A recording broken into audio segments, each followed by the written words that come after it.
இன்று உங்கள் வீட்டு சமையலறையில் நீங்கள் உபயோகிக்கும் எல்பிஜி கேஸ் சிலிண்டரை சுற்றி ஒரு கணக்கு இருக்கிறது.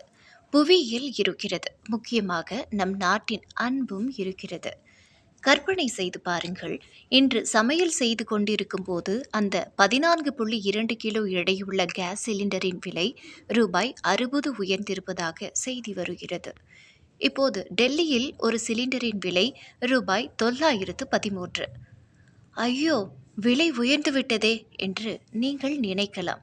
ஆனால் இதை பக்கத்து வீட்டுக்காரர்களுடன் ஒப்பிட்டு பார்த்தால் ஒரு ஆச்சரியம் காத்திருக்கிறது.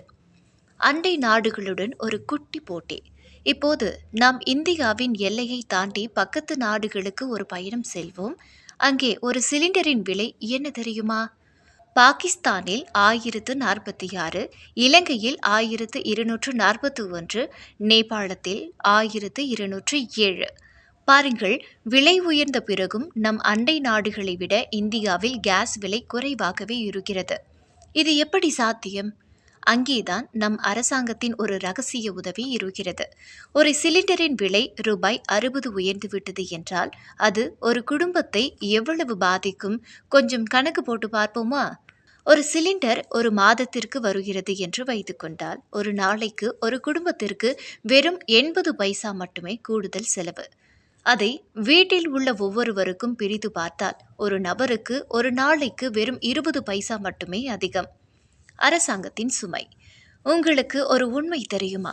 மார்ச் 6, 2026 நிலவரப்படி ஒரு சிலிண்டரின் உண்மையான சந்தை விலை ரூபாய் 987.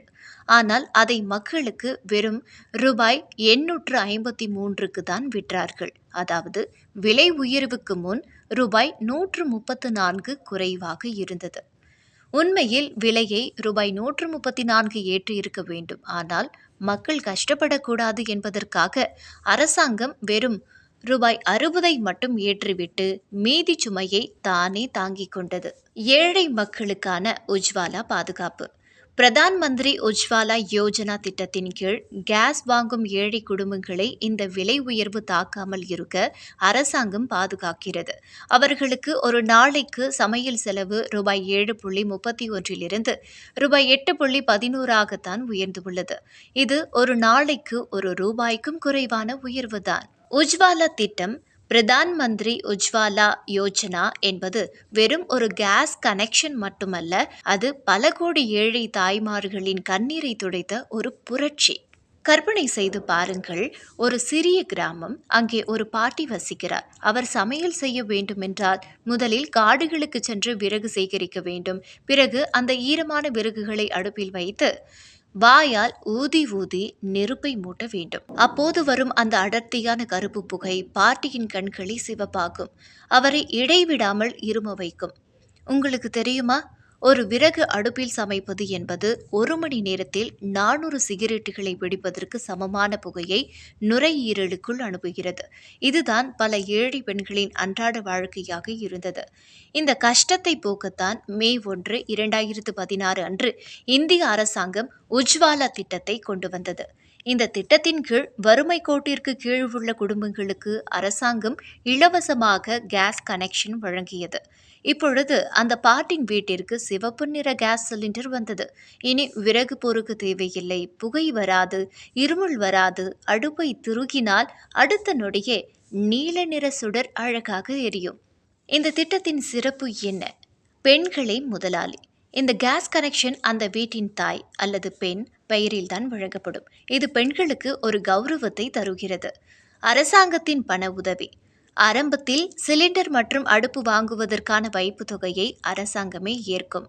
மானியம். ஒரு சாதாரண குடும்பம் வாங்கும் விலையை விட உஜ்வாலா திட்டத்தில் உள்ளவர்களுக்கு கூடுதல் தள்ளுபடி கிடைக்கும். தற்போது ஒரு சிலிண்டருக்கு ரூபாய் 300 வரை இவர்களுக்கு மானியம் வழங்கப்படுகிறது. இந்த திட்டம் தொடங்கிய போது 5 கோடி குடும்பங்களுக்கு வழங்க இலக்கு நிர்ணயிக்கப்பட்டது. ஆனால் அதன் வெற்றியால் அது 8 கோடியாக உயர்த்தப்பட்டு தற்போது 10.3 கோடிக்கும் அதிகமான குடும்பங்கள் இத்திட்டத்தின் கீழ் பயன்பெற்றுள்ளன. 2026 நிலவரப்படி இத்திட்டத்தால் இந்தியாவில் பெண்களுக்கு ஏற்படும் நுரையீரல் நோய்கள் பெருமளவு குறைந்து உள்ளதாக உலக சுகாதார நிறுவனம் பாராட்டியுள்ளது. விறகு சேகரிக்கவும் அடுப்பு மூட்டவும் செலவிட்ட நேரத்தில் இப்போது அந்த பெண்கள் மற்ற வேலைகளை செய்ய முடிகிறது அல்லது குழந்தைகளுடன் நேரம் செலவிட முடிகிறது.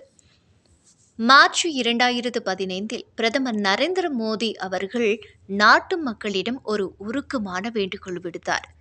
வசதி படைத்தவர்களே, உங்களுக்கு தரப்படும் இந்த மானிய பணத்தை சுமார் 200 முதல் 300 நீங்கள் மனமும் வந்து விட்டுக் கொடுக்க தயாரா? நீங்கள் விட்டுக் கொடுக்கும் அந்த பணம் ஒரு ஏழையின் வீட்டு சமையலறையில் ஒளியேற்றும். இந்த வேண்டுகோளை ஏற்று இந்தியாவின் பல பகுதிகளில் இருந்து மக்கள் தாங்களாகவே முன்வந்து தங்கள் மானியத்தை வேண்டாம் என மறுத்தார்கள்.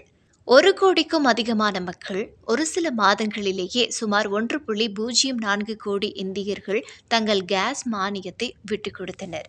அதில் ஆச்சரியம் என்னவென்றால், பெரிய கோடீஸ்வரர்கள் மட்டுமல்லாமல் நடுத்தர வர்க்கத்தைச் சேர்ந்த ஆசிரியர்கள், ஓய்வு பெற்ற அரசு ஊழியர்கள் கூட என் நாட்டுக்காக நான் இதை செய்கிறேன் என்று பெருமையுடன் முன்வந்தனர். மக்களின் இந்த ஒரு செயல் அரசாங்கத்திற்கு மிகப்பெரிய பலத்தை தந்தது. ஆயிரக்கணக்கான கோடி சேமிப்பு. மக்கள் மானியத்தை விட்டுக் கொடுத்ததால் அரசாங்கத்திற்கு ஆண்டுக்கு சுமார் ரூபாய் 21,000 கோடிக்கும் அதிகமான பணம் மிச்சமானது. மிச்சமான அந்த பணத்தை வைத்துதான் நாம் முன்பு பார்த்த உஜ்வாலா திட்டத்தின் கீழ் ஏழை பெண்களுக்கு இலவச கேஸ் அடுப்புகளை அரசாங்கத்தால் வழங்க முடிந்தது. அதாவது ஒருவரின் தியாகம் இன்னொருவரின் வாழ்வாதாரமாக மாற்றியது. இந்த திட்டம் உலகளவில் பாராட்டப்பட்டது. மக்களிடம் நேரடியாக உதவி கேட்டால் அவர்கள் நாட்டுக்காக செய்வார்கள் என்ற நம்பிக்கையை இந்த திட்டம் உறுதிப்படுத்தியது. இது அரசாங்கத்திற்கும் மக்களுக்கும் இடையே ஒரு பாலத்தை அமைத்தது. நீங்கள் விட்டுக் கொடுத்த மானியம் யாருக்கு போய் சேர்ந்தது என்ற விவரத்தை இணையதளத்தில் அரசாங்கம் காட்டியது. இது மக்கள் மத்தியில் மிகப்பெரிய மரியாதையை உருவாக்கியது. உலகிலேயே மிக அதிக அளவில் மக்கள் தாங்களாகவே முன்வந்து ஒரு அரசாங்க பலனை விட்டுக் கொடுத்த மிகப்பெரிய இயக்கம் இதுதான் என்று பல சர்வதேச அமைப்புகள் கூறின. 2015 முதல் 2020 வரை மட்டும் இந்த திட்டத்தாலும் மற்றும் போலி கேஸ் கணக்குகளை நீக்கியதாலும் அரசாங்கத்திற்கு சுமார் 72,000 கோடி மிச்சமானதாக கணக்கிடப்பட்டுள்ளது. கடல் தாண்டி வரும் கேஸ். இந்த கேஸ் எங்கிருந்து வருகிறது? இந்தியா தனக்கு தேவையான கேஸில் 60% மேலாக வெளிநாடுகளில் இருந்துதான் இறக்குமதி செய்கிறது. சவுதி அரேபியாவின் சந்தை விலையை பொறுத்தே இதன் விலை அமையும். உலகளவில் கேஸ் விலை எவ்வளவு ஏறுகிறது தெரியுமா? 2020-2021 ஒரு மெட்ரிக் டன் $415, 2022-2023 அது $712 உயர்ந்துவிட்டது. விலை இவ்வளவு உயர்ந்தாலும் அரசாங்கமும் எண்ணெய் நிறுவனங்களும் நஷ்டத்தை சகித்து கொண்டு நமக்கு குறைந்த விலையில் வழங்குகின்றன. ஒரு பிரம்மாண்டமான உதவித்தொகை. 2024-25 மக்களுக்கு குறைந்த விலையில் கேஸ் கொடுத்ததால் எண்ணெய் நிறுவனங்களுக்கு சுமார் 40,000 கோடி நஷ்டம் ஏற்பட்டது. இதில் ரூபாய் 30,000 கோடியை அரசாங்கமே கொடுத்து அந்த நஷ்டத்தை சரி செய்தது. அதற்கு முந்தைய ஆண்டுகளில் கூட சுமார் 22,000 கோடி வரை அரசாங்கம் ஈடுகட்டியுள்ளது.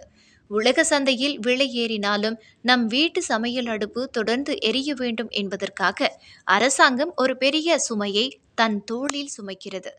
ரூபாய் 60 உயர்வு என்பது ஒரு கடினமான முடிவு என்றாலும் அது மற்ற நாடுகளை விட குறைவாக இருப்பதையும் ஏழை எளிய மக்களை பாதிக்காமல் இருப்பதையும் உறுதி செய்திருக்கிறார்கள்.